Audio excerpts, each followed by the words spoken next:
Hello everyone. आज मैं आप लोगों को कैश बैलेंस और बैंक ओवरड्राफ्ट टॉपिक का एक्सप्लेनेशन देने वाली हूँ।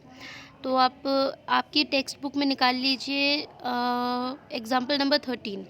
एग्जाम्पल नंबर 13 में देखिए आप आपका क्वेश्चन क्या है, prepare 3 column cash book from the following. आपको यहाँ पे 4 ट्रांजेक्शन्स दी गई हैं, उनकी आपको 3 कॉलम कैश बुक प्रिपेयर करनी है। आपका ईयर है 2015। तो आपको सबसे पहले क्या करना है, सबसे पहले आप ये समझिए कि बैंक ओवरड्राफ्ट होता क्या है। कैश बैलेंस मैंने आपको पहले एक्सप्लेन कर दिया है। कैश बैलेंस का मतलब होता है कि आपका कैश का जो भी बैलेंस रिमेन होता है मंथ के एंड में, वो आपका कैश बैलेंस है। But what is bank overdraft? तो बैंक ओवरड्राफ्ट वो होता है जहाँ पे आप देखिए, आपको अपन जो भी बिजनेसमैन है, अपन को पता है कि अपन लोग एक करेंट अकाउंट ओपन करते हैं अपने बिजनेस के लिए। वो करेंट अकाउंट जो है वो एक स्पेशल किस्म का अकाउंट होता है, जिसमें बैंक जो होता है वो बिजनेसमैन को एक ऐसी सर्विस प्रोवाइड करता है कि आपके बैंक अकाउंट में अगर पैसे नहीं हैं तो बैंक अपनी तरफ से पेमेंट कर देगा और बाद में फिर वो आपसे चार्जेस ले लेगा। लेकिन आपको मतलब प्रॉब्लम नहीं आएगी, आपकी रुकावट नहीं आएंगी उसमें। तो क्या होता है, ये करेंट अकाउंट होता है जिसमें से आपको बैंक अपनी तरफ से कुछ पैसे दे देता है, आपकी पेमेंट्स करने के लिए पैसे दे देता है। लेकिन जब बैंक अपन को पैसे दे देता है और अपना बैंक में जो बैलेंस है वो माइनस हो जाता है, तो वो बैंक ओवरड्राफ्ट कहलाता है। तो बैंक ओवरड्राफ्ट जो होता है वो एक तरीके से माइनस बैलेंस होता है बैंक का। और कैश बैलेंस जैसे आपको मालूम है कि वो ऑलवेज़ पॉजिटिव होता है, लेकिन बैंक ओवरड्राफ्ट जो होता है वो माइनस बैलेंस होता है। और आप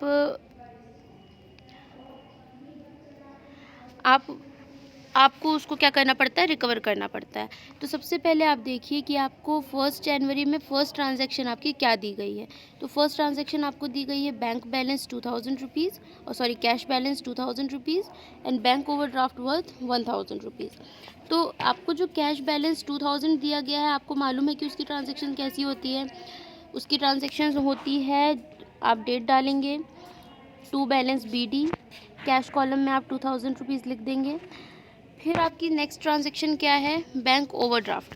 बैंक ओवरड्राफ्ट में आपको क्या करना है कि आप पेमेंट साइट पे जाएंगे, पेमेंट साइट पे आप 1 जनवरी की डेट डालेंगे, बाय बैलेंस BD लिखेंगे, और क्योंकि वो आपका बैंक का ओवरड्राफ्ट है तो बैंक कॉलम में आप 1000 रुपीज़ लिख देंगे, जैसे कि यहाँ पे लिखा हुआ है। ठीक है, आपको ऐसा करना है इसे। नेक्स्ट आपका क्या है, आपको ये समझ में आ गया कि बैंक ओवरड्राफ्ट कैसे होता है। अब उसके बाद फिर आप सेकंड ट्रांजैक्शन देखिए, आपकी डिपॉजिट इनटू बैंक। बैंक में आपने कैश डिपॉजिट किया। तो डिपॉजिट आप जब भी करते हैं तो आपका कैश जो होता है वो आप माइनस होता है, और बैंक में क्या होता है, बैलेंस बढ़ जाता है। तो आपने क्योंकि कैश में आपका बैलेंस माइनस हुआ है और बैंक में बढ़ गया है, तो आप 3 जनवरी में आप लिखेंगे, पहले आप पेमेंट साइट पे आप लिखेंगे कि आपके कैश से क्या हुआ है, बैलेंस कटा है। तो आप क्या लिखेंगे, ऑन 3 जनवरी की डेट कैश साइड आपका बैलेंस कम हुआ है, तो आप कैश में अमाउंट डाल देंगे 1500 रुपीज़ बाय बैंक अकाउंट के नाम से। और क्योंकि ये कॉन्ट्रा एंट्री है तो आपको इसके बगल में C लिखना है। ये क्लियर है। उसके बाद फिर नेक्स्ट क्या है, 3 जनवरी को आपने सेम डेट को क्या किया है, बैंक में पैसे गए हैं आपके। ठीक है, तो क्योंकि आपके बैंक में पैसे ऐड हो रहे हैं तो आप उसको कहाँ लिखेंगे, आप उसको रिसिप्ट साइड पे लिखेंगे। रिसिप्ट साइड पे लिखेंगे कहाँ पे, बैंक के कॉलम में। और नेम क्या होगा, टू कैश अकाउंट, क्योंकि वो आपका क्या है, वो आपका कैश है। ठीक है, कैश से आया है और यहाँ पे क्या हुआ है, पेमेंट साइड पे बैंक में गया है, इसीलिए आपने कैश कॉलम में अमाउंट डाला है और बैंक का नाम लिखा है। फिर रिसिप्ट साइड पे आपने कैश का नाम लिखा और बैंक कॉलम में डाला है।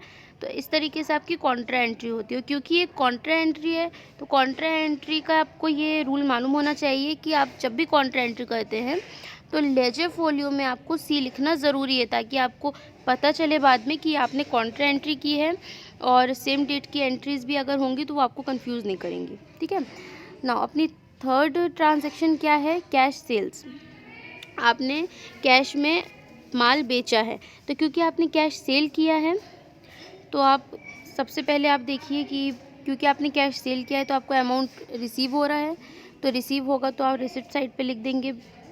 ठीक है, रिसिप्ट साइड पे आप कहाँ पे लिखेंगे, क्योंकि वो कैश रिसीव हो रहा है तो आप रिसिप्ट साइड पे कैश के रिसिप्ट साइड पे लिख देंगे। और नेम क्या आएगा उसमें, टू सेल्स अकाउंट, क्योंकि आपने उसको सेल करके रिसीव किया है। उसके बाद फिर क्या होगा, अपना फोर्थ एंट्री क्या है, लास्ट एंट्री क्या है, ड्रॉ फ्रॉम बैंक। आपने बैंक से विड्रॉ किया है कुछ कैश, क्योंकि आपने बैंक से विड्रॉ किया है तो कैश में बैंक में क्या हो रहा है, अमाउंट बैंक में माइनस हो रहा है ना, बैंक में अमाउंट माइनस हो रहा है। और क्योंकि वो कैश में आप उसको लेकर जा रहे हो तो कैश में अमाउंट प्लस हो रहा है, तो ये भी एक क्या हो गई, ये भी एक कॉन्ट्रा एंट्री हो जाएगी। और क्योंकि ये कॉन्ट्रा एंट्री है तो आपको इसकी एंट्री क्या करनी पड़ेगी, सेम डेट पे करनी पड़ेगी। तो उसकी एंट्री आप देखिए यहाँ पे क्या गिवन है, उसकी एंट्री यहाँ पे गिवन है कि आपने 5 तारीख को, सबसे पहले आप पेमेंट वाली एंट्री करेंगे। पेमेंट वाली एंट्री आप ऐसे करेंगे कि आप 5 जनवरी में, क्योंकि आपने बैंक से अमाउंट लिया है तो आप बैंक वाले साइड पे लिख देंगे 300 रुपीज़। नेम किसका आएगा, कैश का आएगा, क्योंकि आपने कैश में बैंक से पेमेंट किया है। रिसिप्ट वाले साइड पे क्या आ जाएगा, कैश में 300 रुपीज़। नेम किसका आएगा, बैंक का आएगा, क्योंकि आपने बैंक से रिसीव किया है। आपने बैंक से कैश रिसीव किया है, इसीलिए कैश कॉलम में आपने बैंक के नाम से अमाउंट लिख दिया। सेम आपने क्या किया था 3 तारीख की एंट्री में, आपने बैंक में आपको क्या हो रहा था, देखिए यहाँ पे डिपॉजिट इनटू बैंक, बैंक में रिसीव हो रहा था और कैश से जा रहा था। तो आप देखिए यहाँ पे आपने क्या किया था, इसमें आपने पहले पेमेंट किया था कैश से, ठीक है, आपने कैश से पेमेंट किया था 1500 रुपीज़। नेम किसका आया था, बैंक का आया था, क्योंकि आपने बैंक को पे किया था। और यहाँ पे क्या किया था आपने, 3 तारीख को बैंक में आपका 1500 रुपये ऐड हुआ था और नाम किसका आया था, कैश का आया था, क्योंकि आपको कैश से रिसीव हुआ था। तो इसी तरीके से आपकी जो चौथी कॉन्ट्रा एंट्री हो रही है, यानी कि ड्राइंग की जो कॉन्ट्रा एंट्री हो रही है वो करनी है, ठीक है। तो मैंने अभी आपके 2 कॉन्सेप्ट क्लियर किए हैं। फर्स्ट है कि आपको किस तरीके से बैंक ओवरड्राफ्ट की एंट्री करनी है, बैंक ओवरड्राफ्ट होता क्या है, जब आप डिपॉजिट करते हैं बैंक में तो आपकी कॉन्ट्रा एंट्री कैसी होती है, जब आप विड्रॉ करते हो तब आपकी कॉन्ट्रा एंट्री कैसी होती है। ड्राइंग जो होती है वो 2 तरह की होती है, एक होती है पर्सनल यूज़ के लिए और एक होती है ऑफिशियल यूज़ के लिए। तो जब आप ऑफिशियल यूज़ के लिए आप पैसे विड्रॉ करोगे तो वो आपकी हो जाएगी कॉन्ट्रा एंट्री, और अगर आप पर्सनल यूज़ के लिए करते हो तो वो कॉन्ट्रा एंट्री नहीं होगी, वो एक तरीके से आपका एक्सपेंस हो रहा है तो आप उसे पेमेंट साइड से बस माइनस कर दोगे, पेमेंट साइड से बस वो माइनस हो जाएगा, लेकिन वो कॉन्ट्रा एंट्री नहीं होगा, ठीक है, कॉन्ट्रा एंट्री नहीं होगा वो। तो ये आप कॉन्सेप्ट याद रखिए कॉन्ट्रा एंट्री का। डिपॉजिट होता है, ड्राइंग होता है for office use, then it is a contra entry. और अगर वो आपने ऑफिस यूज़ के लिए नहीं किया, if it is for personal use, then there will not be any contra entry. तो कॉन्ट्रा एंट्री का सबसे इम्पॉर्टेंट रूल यही है कि अगर आपने पर्सनल यूज़ के लिए निकाला है पैसे तो वो ना ही कैश में प्लस हो रहा है, ना ही आपके कैश अकाउंट पे प्लस होगा, ना ही कहीं और पे प्लस होगा, तो वो आपके पास ही चला जाएगा, इसीलिए वो आपका क्या हो जाएगा, एक्सपेंस हो जाएगा वो आपके लिए। तो ये आप समझ गए होंगे। अब आप इस क्वेश्चन को सॉल्व कीजिए। Question example number 13, example number 14, example number 15 और एग्जाम्पल नंबर 16।